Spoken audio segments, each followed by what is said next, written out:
en bout. Mais je pense que tout le monde dans ce groupe et les gens qui ont été et sont partis, pour ainsi dire, ont traversé Fleetwood Mac.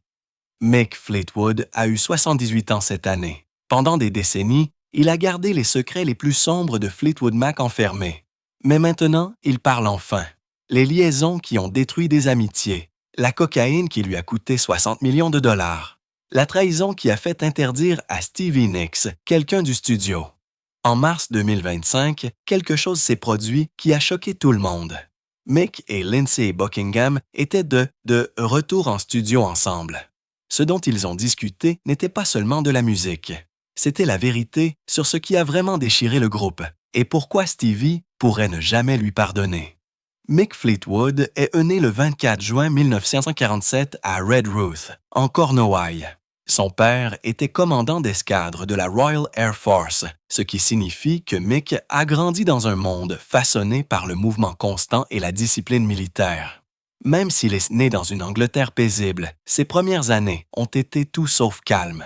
À peine 2 ans après la Seconde Guerre mondiale, la Grande-Bretagne se remettait encore et la famille de Mick était constamment transférée.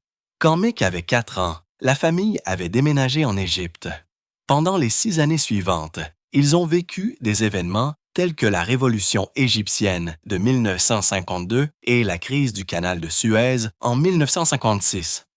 Mick a vécu la culture chaque jour. Il a capté les sons, le rythme et l'atmosphère d'un pays complètement différent de l'Angleterre. Ces années lui ont donné une connexion inconsciente à la musique non occidentale, en particulier aux percussions. Bien avant de devenir batteur, il avait déjà intériorisé les rythmes complexes et les sons superposés de la musique de rue égyptienne. Cette influence referait surface discrètement des années plus tard dans sa façon de jouer. Après l'Égypte, sa famille a de nouveau déménagé, cette fois en Norvège. Mick avait environ 10 ans. Son père y avait été affecté par l'OTAN. Mick s'est inscrit dans des écoles locales et a appris à parler couramment le norvégien. Bien qu'il ait oublié la langue par la suite, son immersion totale a façonné sa façon de s'adapter aux nouveaux environnements. Les longs hivers et les jeux de lumière spectaculaires de la Norvège ont ajouté quelque chose d'autre à sa vision du monde. Il a commencé à comprendre l'ambiance et l'espace d'une manière différente. Cette compréhension s'est manifestée plus tard dans sa musique, en particulier dans la façon dont il créait l'atmosphère avec le rythme. L'isolement de la Norvège l'a également rendu plus autonome et lui a donné un confort avec le silence que la plupart des enfants n'apprennent jamais. L'école, cependant, a été une lutte. Mick souffrait d'une grave dyslexie, ce qui le laissait frustré et incompris. Il échouait aux tests, même s'il était clairement brillant et créatif. Les enseignants étaient somptueux et souvent confus. Ils connaissaient les réponses, mais ne pouvaient rien mémoriser de manière traditionnelle. Une fois, il s'est effondré en larmes sous un arbre, demandant à Dieu de le sortir de cet endroit. À 13 ans, ses parents lui ont offert une batterie, un petit ensemble fabriqué par Gigster. Ce cadeau a tout changé. Il a appris à jouer dans le grenier, s'entraînant avec Everly Brothers et Cliff Richard Records. Sans formation formelle, Mick a développé une approche instinctive naturelle. Ce qui a commencé comme une thérapie est devenu une vocation. La créativité coulait dans sa famille. Son père écrivait de la poésie et jouait de la batterie pour s'amuser. Sa sœur Susan est devenue actrice et son autre sœur Sally a exploré la sculpture. Mick faisait partie de ce même courant créatif. Quand il avait 12 ans, il a construit une fausse boîte de nuit dans une grange derrière leur maison à Gloucester. Il l'a appelée Club Keller. Il a installé des lumières, a fait une scène et l'a imaginée pleine de gens. Des années plus tard, il a ouvert un vrai lieu à Maui appelé Fleetwood's on Front Street.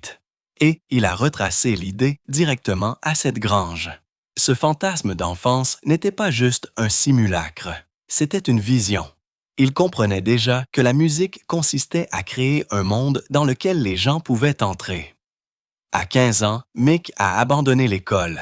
Il échouait et était malheureux. Sa famille a étonnamment soutenu la décision. Il croyait en lui, surtout après avoir vu comment il s'était connecté à la musique. Ils lui ont acheté une meilleure batterie et il a déménagé à Londres pour poursuivre son rêve. Il n'avait pas de voiture, mais il a acheté un taxi d'occasion. Il est devenu sa camionnette de groupe. Les gens ont commencé à l'embaucher non seulement parce qu'il pouvait jouer, mais parce qu'il se présentait avec de vraies batteries et pouvait les transporter lui-même. Cela l'a rendu précieux.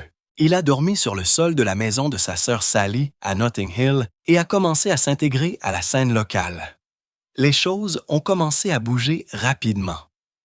Moins d'un an après son arrivée à Londres, un musicien nommé Peter Bardens, qui vivait à quelques portes de chez lui a proposé un concert. Bardens avait besoin d'un batteur pour son groupe, The Cheney. C'était en 1963 et Mick n'avait que 16 ans. Presque immédiatement, ils ont fait la première partie d'artistes comme The Rolling Stones et The Yardbirds. Ils sont même apparus dans un court-métrage en 1965 intitulé Mods and Rockers, où l'on peut voir un Mick aux cheveux jaunes en train de jouer de la batterie. Il était officiellement entré dans le monde du rock and roll et il n'avait même pas encore 18 ans. Après cela, il a rejoint les Bow Street Runners en 1966. Le groupe avait déjà remporté un concours majeur 2 ans plus tôt dans une émission de télévision appelée Ready Steady Win, une compétition conçue pour découvrir les prochains Beatles. Ils avaient obtenu un contrat d'enregistrement et 1 000 $ en prix. Leur single I'm a Bow Street Runner s'était vendu à plus de 20 000 exemplaires. Lorsque Mick a rejoint, il surfait encore sur ce succès. Mais la malchance a frappé lorsqu'ils ont sorti un single de suivi prometteur qui devait grimper dans les charts. Une grève des travailleurs à l'usine de pressage de disques a fait qu'un petit nombre d'exemplaires ont été fabriqués. La chanson a stagné et l'élan s'est estompé. Pour Mick, cependant, c'était une autre étape en avant. Puis est venu le tort tournant. En avril 1967, il a eu la chance d'auditionner pour John Mayall and the Blues Breakers. Le groupe était le cœur de la scène blues britannique et c'était une énorme opportunité. Mick était terrifié pendant l'audition, mais il a décroché le poste. Il jouait maintenant avec des musiciens de haut niveau, dont le bassiste John McVie. Les deux sont devenus proches, mais les bons moments n'ont pas duré. La consommation d'alcool de Mick est devenue incontrôlable et il a finalement été renvoyé pour s'être présenté ivre à des concerts. Pourtant, l'expérience lui a donné quelque chose qu'aucune école n'aurait pu. Le groupe de Moll était comme une université de blues. Mick apprenait des grands, absorbant tout, de John Lee Hooker à Muddy Waters. Il devenait plus qu'un simple batteur. Il devenait un bluesman. Ce licenciement a fini par être le début de quelque chose de bien plus grand. En avril 1967, quelque chose de petit et d'inattendu a changé l'histoire de la musique à jamais. John Mayall a offert à Peter Green un peu de temps de studio gratuit.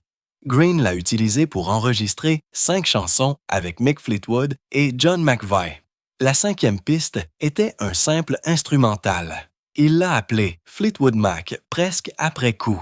Mais cette petite piste a semé la graine de l'un des plus grands groupes au monde. Green a ensuite formé un nouveau groupe en juillet et l'a nommé Fleetwood Mac, espérant que cela convaincrait McVie de quitter Mayall et de se joindre à lui. Au début, McVie a dit non. Il voulait la stabilité d'un chèque de paie régulier. Green a donc fait venir Bob Browning comme bassiste temporaire. Quelques semaines plus tard, McVie a changé d'avis et s'est adjoint pour de bonne. Le groupe a fait sa première apparition le 13 août 1967 au National Jazz and Blues Festival sous le nom de Peter Green's Fleetwood Mac featuring Jeremy Spencer. Leur premier album est sorti en février 1968 et a fait quelque chose que peu de gens avaient prévu. Sans une seule chanson à succès, le disque a tout de même atteint la 4e place des charts britanniques et y est resté pendant 37 semaines. Il s'est vendu à plus d'1 million d'exemplaires au Royaume-Uni, même s'il n'a jamais reçu de certification officielle.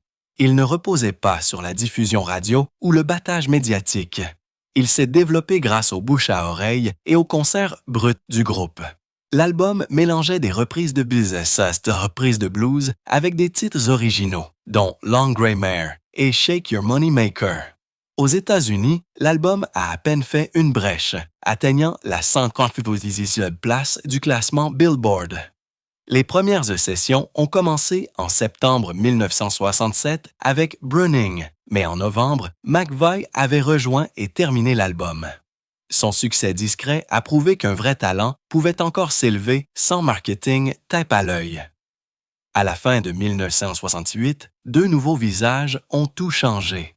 Le premier était Danny Kirwan, âgé de 18 ans. Green l'avait vu jouer dans une chaufferie avec son groupe Boiler House. Green a été tellement impressionné qu'il leur a offert un créneau de soutien. Mais quand les autres ont refusé de devenir pro, Green a publié une annonce pour un nouveau guitariste.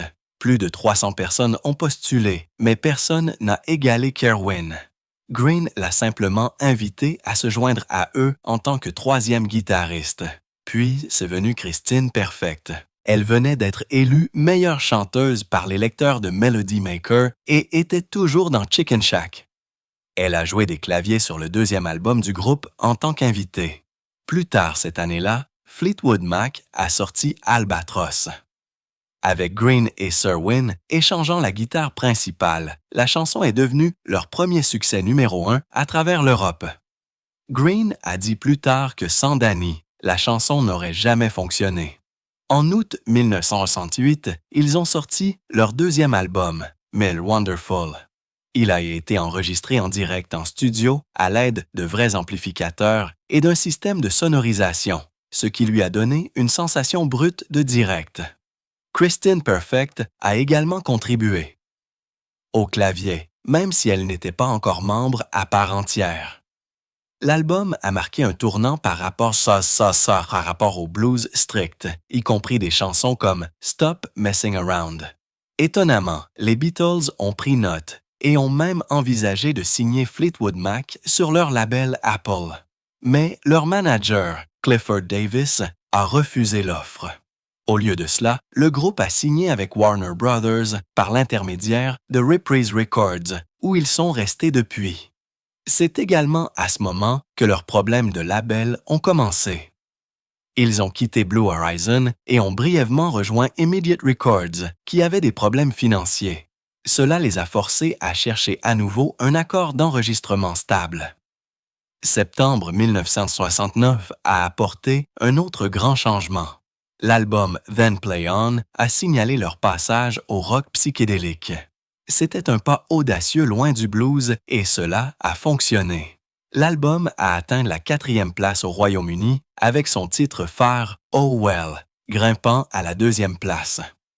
Les contributions de Danny Serwin se tenaient aux côtés de celles de Peter Green, créant un nouveau son.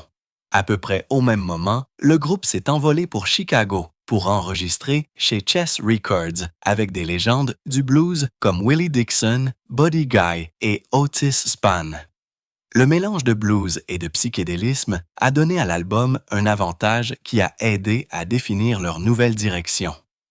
Rattlesnake Shake, écrit par Green, s'est démarqué. L'album a prouvé qu'il n'était pas coincé dans un seul genre et qu'il pouvait évoluer vers quelque chose de beaucoup plus grand. Mais ensuite était venu le désastre. En mars 1968, Peter Green est allé à une fête à Munich pendant que le groupe était en tournée en Europe. La fête s'est tenue dans une commune qui, selon la rumeur, faisait partie d'une secte. Green y a pris du LSD beaucoup plus fort que tout ce qu'il avait pris auparavant. Certains pensent que sa boisson a été coupée. Il est revenu changer. Selon leur manager, Green a commencé à parler d'argent comme s'il était maléfique. Il voulait même donner tous les revenus du groupe. En moins de 2 mois, il a quitté le groupe entièrement. On lui a plus tard diagnostiqué une schizophrénie et il a subi une thérapie électroconvulsive. Son départ a été une perte douloureuse au moment même où le groupe trouvait enfin le succès. En août 1970, seulement 10 jours avant leur tournée américaine, Christine McVie a officiellement rejoint le groupe. Elle avait pris sa retraite de la musique 1 an plus tôt, après avoir quitté Chicken Shack pour se concentrer sur son mariage avec John McVie, mais elle avait déjà joué sur plusieurs albums de Fleetwood Mac en tant que musicienne de session. Sur l'album Kiln House, elle a contribué au chant, au clavier et a même dessiné la pochette. L'album est sorti en septembre et a marqué un tournant. Avec Christine dans le groupe, ils ont commencé à s'orienter vers un son plus mélodique et grand public. Sa présence a contribué à combler le vide laissé par Peter Green, tant musicalement qu'émotionnellement. Elle s'est souvenue plus tard qu'il n'avait fallu qu'une seule question désinvolte. « Hey Chris, tu veux te joindre à nous? » Et juste comme ça, elle était dedans. Puis, en février 1971, Jeremy Spencer a disparu. Il a quitté son hôtel à Los Angeles en disant qu'il allait dans une librairie. Il n'est jamais revenu. Le groupe avait un spectacle prévu au Whiskey A Go, mais Spencer avait disparu. Après 5 jours de recherche, le FBI l'a finalement retrouvé. Il avait rejoint un groupe religieux appelé les Enfants de Dieu. Lorsque le groupe l'a revu, sa tête était rasée et il avait un nouveau nom. Mick Fleetwood l'a décrit comme un zombie qui n'arrêtait pas de marmonner « Jésus vous aime ». Spencer a dit qu'il se sentait perdu et un musicien de rue l'a invité à leur centre. La secte a été plus tard étiquetée comme l'une des plus violentes de l'histoire américaine. Bob Welch a été amené pour le remplacer. Malgré la perte de 2 membres fondateurs, Fleetwood Mac a continué d'avancer. En septembre 1971, ils ont sorti Future Games, leur 5e album. Cela sonnait complètement différemment. Le blues avait disparu. Au lieu de cela, ils ont embrassé le rock mélodique et les harmonies vocales. Cette nouvelle direction n'a pas été classée au Royaume-Uni, mais a trouvé un public en Amérique. Le single Dragonfly a introduit leur son en évolution. À la fin de l'année, CBS a sorti leur premier album de plus grand succès en Europe. La nouvelle version du groupe, maintenant dirigée par Welch et Christine McVie, a commencé à construire les fondations de futurs succès. En 1972, ils ont sorti Bare Trees, qui comprenait Sentimental Lady de Welch et Spare Me, A Little of Your Love de Christine. Les 2 chansons sont devenues les préférées des fans lors de leurs concerts.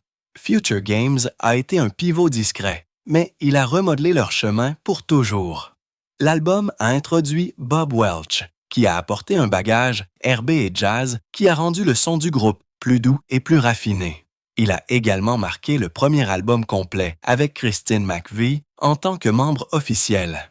Il a culminé à la 91e place du classement Billboard américain et a finalement été certifié or en 2000 avec plus d'un demi-million d'exemplaires vendus. Mais cette même année, Danny Kirwan a heurté un mur. Il était avec le groupe depuis l'âge de 18 ans, écrivant et enregistrant sans arrêt. En 1972, la pression l'a atteint. Il buvait beaucoup et mangeait à peine. Pendant une tournée, il s'est isolé de tout le monde. Puis, avant un spectacle, il a fracassé sa guitare et a refusé de jouer. Le groupe a tenu une réunion à l'hôtel. Ils l'ont laissé partir. C'était triste et inévitable. Bob Welch s'est souvenu plus tard avoir vu Kirwan dans un bar après le licenciement. Kirwan lui a souhaité sarcastiquement bonne chance et a ajouté « Vous allez en avoir besoin ». Le groupe a perdu 2 semaines de spectacle et a dû annuler des parties de la tournée. Le départ de Kirwan a été la dernière pièce de leur noyau original à s'effondrer. En 1974, d'autres drames ont frappé. Le guitariste Bob Weston a été renvoyé après avoir eu une liaison avec la femme de Mick Fleetwood, Jenny Boyd. Elle luttait déjà contre la toxicomanie et essayait d'élever des enfants. Bien que Fleetwood soit souvent absent et consommait de la cocaïne, la trahison l'a anéanti. Le groupe a sorti Heroes Are Hard to Find en septembre. Il a atteint la 34e place du classement Billboard, leur meilleur jusqu'à présent, mais la tournée s'est effondrée. De nombreux lieux étaient à peine à moitié pleins. Les tensions ont éclaté à Las Vegas lorsque Welch a crié sur John McVie sur scène à cause d'une erreur. Welch a démissionné dès la fin de la tournée. Le groupe était au bord de l'effondrement. Lorsque Fleetwood Mac a sorti son album éponyme en 1975, personne n'aurait pu prédire jusqu'où il irait. Il a fallu 58 semaines pour finalement atteindre la première place du Billboard 200. C'est plus d'1 an d'ascension. Cela a commencé lentement, presque trop lentement. Lorsque Fleetwood Mac a sorti son album éponyme en 1975, personne n'aurait pu prédire jusqu'où il irait. Il a fallu 58 semaines pour finalement atteindre la première place du Billboard 200. C'est plus d'1 an d'ascension, étape par étape, péniblement. Mais lorsqu'il a atteint le sommet le 4 septembre 1976, il est devenu l'un des tournants les plus emblématiques de l'histoire du rock.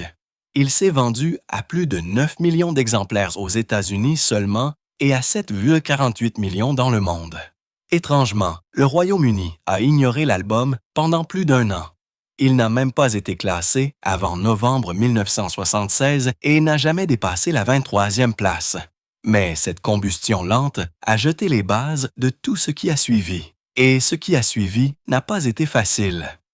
Lorsqu'ils ont commencé à enregistrer Rumours en 1976, le groupe était déjà en train de s'effondrer. La consommation de cocaïne était constante.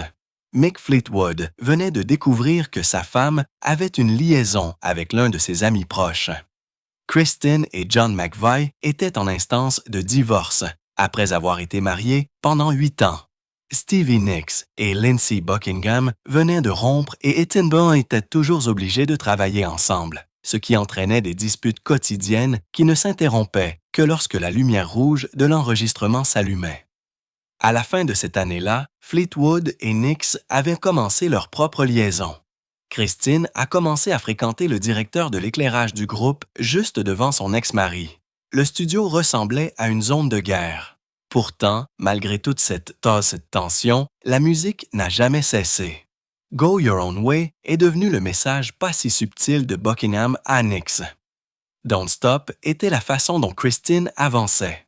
Personne ne parlait hors micro. Mais sur bande, il déversait tout ce qu'il ressentait. Au final, les rumeurs ont explosé. L'album s'est vendu à plus de 10 millions d'exemplaires au cours de son premier mois, après sa sortie au début de 1977. Finalement, ce nombre a grimpé à plus de 40 millions dans le monde. Il a dominé le Billboard 200 pendant 31 semaines non consécutives. 4 chansons ont atterri dans le top 10, dont Dreams, qui a atteint la première place. The Chain était la seule chanson jamais créditée aux 5 membres. En 1978, Rumour a remporté le Grammy Award de l'album de l'année. Puis est venu Tusk. C'était sauvage, expérimental et coûteux. L'album a coûté 1,4 million de dollars à produire en 1969, ce qui représenterait plus de 6 millions aujourd'hui. Ils ont même construit un studio juste pour l'enregistrer. Fleetwood a défendu les dépenses, disant que c'était leur propre argent et un privilège de créer ce qu'ils voulaient. Le titre éponyme mettait en vedette ses percussions tribales, tandis que Buckingham utilisait une boîte de Kleenex comme caisse claire sur une chanson. À un moment donné, il a même chanté en faisant des pompes avec des microphones scotchés au sol du studio. L'ingénieur Ken Kiotte l'a décrit comme un maniaque. Une fois, il s'était coupé tous les cheveux avec des ciseaux à ongles dans un accès de stress. Tusk a repoussé les limites, mais n'a jamais égalé Rumours en termes de ventes ou d'impact. C'était un risque qui a laissé le groupe fatigué et divisé. En 1982, Fleetwood Mac avait besoin d'une victoire. Mirage la leur a donnée. Sorti le 2 juillet, il les a ramenés à des sons rock plus doux et a directement atteint la première place. Hold Me est resté à la 4e place pendant 7 semaines. Gypsy a atteint la 12e place. Love in Store a atteint la 22e place. Mais les fissures étaient plus profondes que jamais.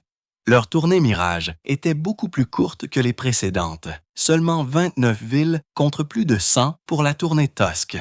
Lindsey Buckingham s'éloignait déjà. Lorsque la tournée s'est terminée, il en avait fini. Il se sentait déconnecté des valeurs du groupe et ne reviendrait pas avant 1997. Son départ a marqué le début de plus de départs, plus de chaos et de graves problèmes financiers. La pire erreur de Mick Fleetwood est survenue peu de temps après.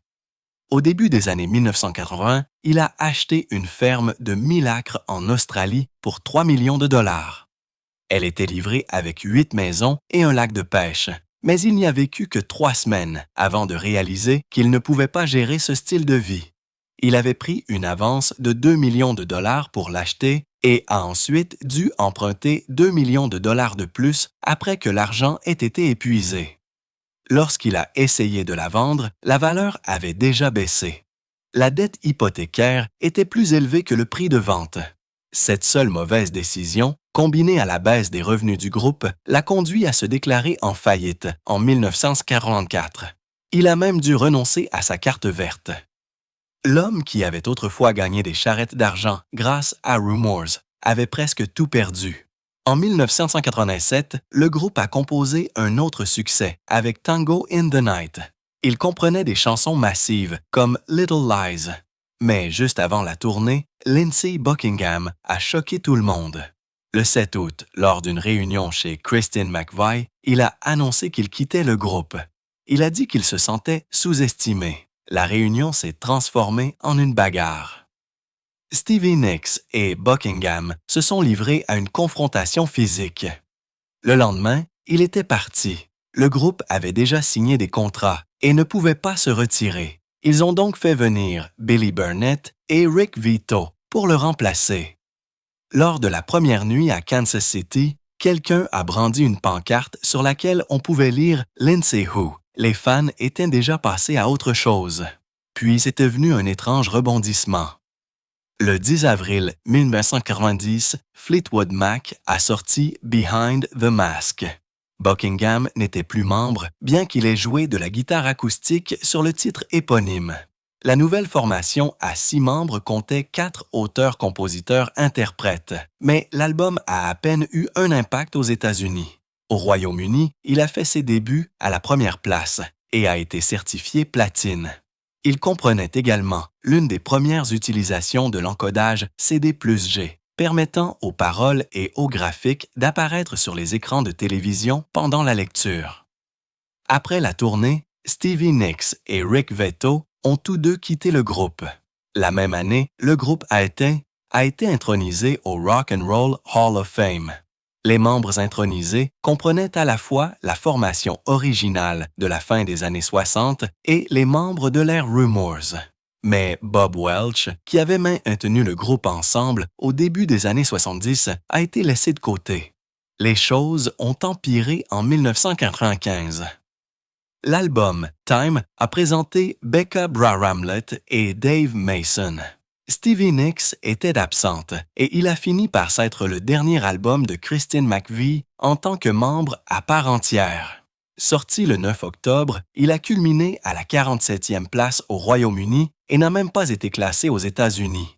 En 1996, il ne s'était vendu qu'à 32 000 exemplaires. Dans les coulisses, c'était le chaos. Bramlett s'est constamment affronté à Mason. Elle s'est fâchée contre lui pour avoir fumé des cigares dans l'autobus de tournée et partagé des histoires inappropriées sur sa vie personnelle. Mick Fleetwood a déclaré plus tard que la mise en place de cette formation était l'un de ses plus grands regrets. En moins d'1 an, tout s'est effondré. Il a renvoyé Bramlett par fax après une autre bagarre dans l'autobus. Puis, en 1997, une lueur d'espoir est apparue. Le 23 mai, le groupe s'est réuni pour une émission spéciale de MTV. Ils ont enregistré The Dance Live au Warner Brothers Studio à Burbank. C'était à nouveau la formation classique de Rumors. L'album a fait ses débuts à la première place du Billboard 200 avec près de 200 000 exemplaires vendus au cours de sa première semaine. En moins de 2 mois, il s'en était vendu plus d'1 million. Il est devenu l'un des 5 albums live les plus vendus de l'histoire américaine. Mais c'était aussi la fin de quelque chose. Christine McVie a quitté le groupe l'année suivante.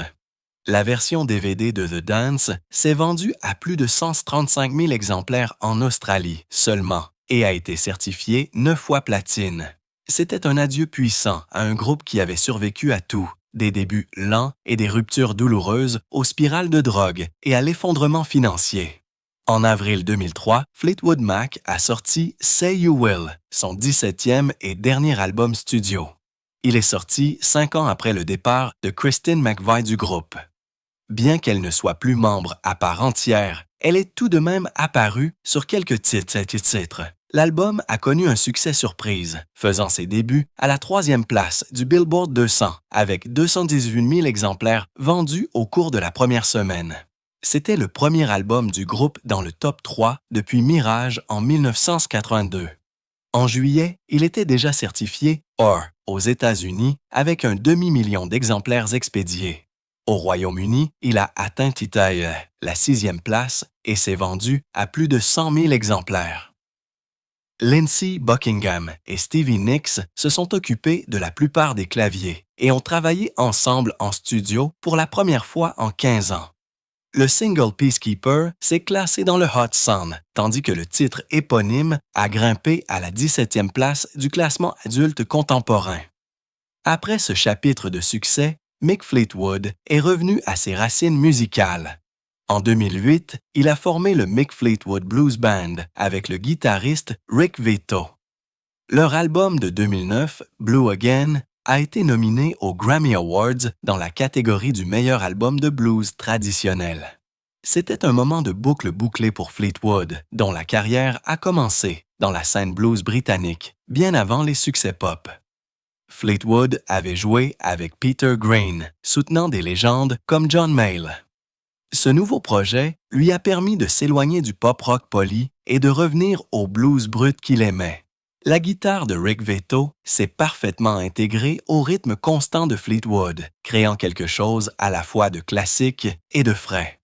En 2014, Fleetwood s'est ouvert sur son passé dans des mémoires révélatrices intitulées Play On.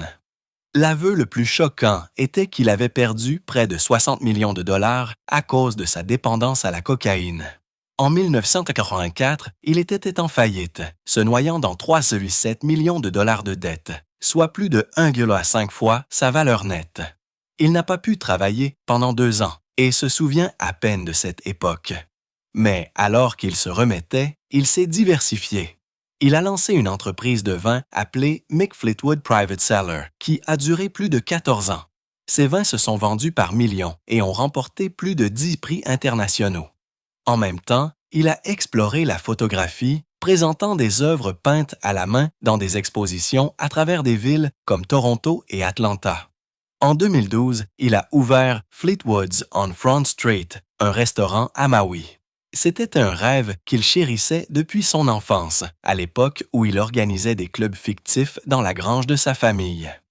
Le restaurant a été un succès. Il a remporté les plus hautes distinctions, notamment celle du meilleur nouveau restaurant et du meilleur chili général à la foire du comté de Maui en 2013. Mais en août 2023, la catastrophe a frappé. Des incendies de forêt ont détruit l'ENA et anéanti le restaurant.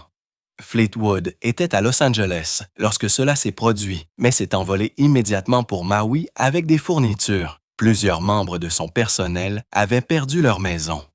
L'incendie de l'ENA est devenu l'incendie de forêt le plus meurtrier aux États-Unis depuis plus de 100 ans, dépassant même le Camp Fire de Californie en 2018. En 2024, Fleetwood a travaillé sur un projet profondément personnel avec le maître du ukulélé, Jake Shimabukuro. Leur album Blues Experience rendait hommage à Christine McVie, décédée en 2022. Le point culminant émotionnel de l'album était un hommage à la chanson de McVie, Songbird, enregistrée en 2 versions différentes. Fleetwood a ajusté sa batterie pour qu'elle corresponde au ton doux du ukulélé de Shimabukuro, créant quelque chose de doux et de puissant. Ils ont également revisité d'anciens classiques du blues comme Need Your Love So Bad, un clin d'œil aux premiers jours du groupe. Les critiques ont dit que l'hommage à Songbird semblait envoûtant et sincère.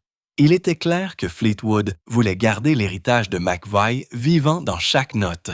La vie personnelle de Fleetwood était souvent aussi chaotique que la musique du groupe. Il a épousé Jenny Boyd en 1970. Leur mariage s'est effondré en 1973 lorsqu'il a découvert qu'elle avait une liaison avec Bob Weston, un guitariste du groupe. Fleetwood a renvoyé Weston et a annulé le reste de la tournée après leur dernier spectacle à Lincoln, au Nebraska. Lui et Jenny se sont remariés en 1977, mais seulement pour aider leurs filles Amy et Lucy à immigrer aux États-Unis. Cette deuxième tentative s'est soldée à nouveau par un divorce en 1978. Plus tard, la même année, Fleetwood a commencé une liaison avec Stevie Nicks lors de leur tournée en Australie.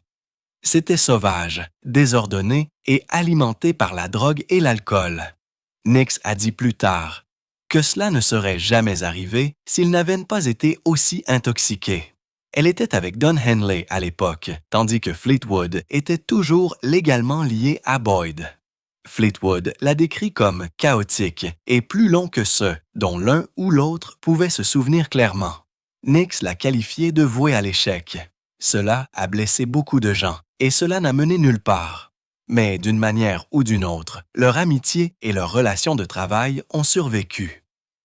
Alors que ce chapitre se terminait, un nouveau scandale a commencé. Alors qu'il était encore impliqué avec Nicks, Fleetwood a emménagé avec Sarah Wrecker, l'une des amies les plus proches de Nicks. Wrecker était mariée à l'époque et la trahison a dévasté Nicks. Sarah a même été bannie du studio par le groupe. Finalement, Fleetwood a épousé Wrecker en 1988 lors d'un mariage très médiatisé auquel ont assisté Bob Dylan, George Harrison et Stevie Nicks elle-même, qui portait une robe blanche pour l'événement.